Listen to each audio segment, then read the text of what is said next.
So when I went to Hawaii 3 years ago to go to the HA conference in Waimea, I met a woman. She spoke. She was a science teacher, a middle school science teacher, and she spoke about her experience as being an apprentice navigator to a voyaging canoe.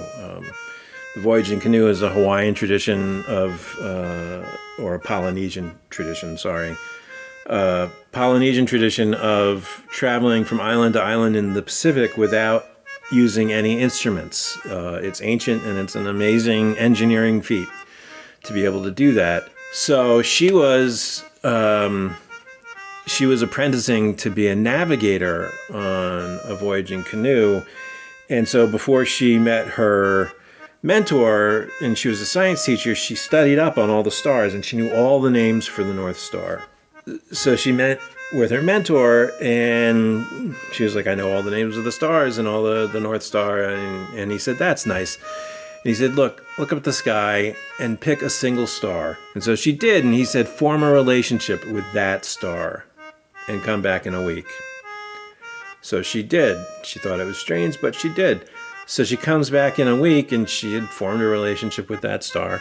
And he said, okay, now pick another star and form a relationship with that star.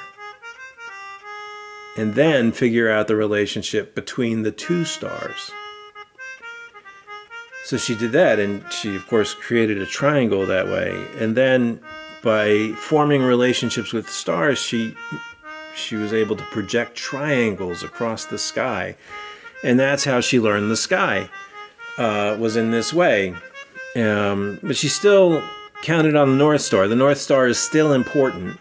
But the first voyage was from Hawaii to Tahiti.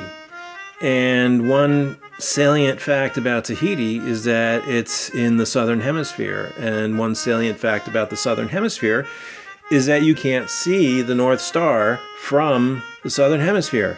So if you don't have this constant star to help you, how do you travel? Well, the navigators have formed these relationships with the stars.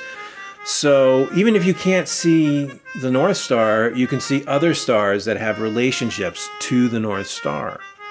And by knowing these relationships and by having these relationships, you can navigate the Pacific. And so that's what they did.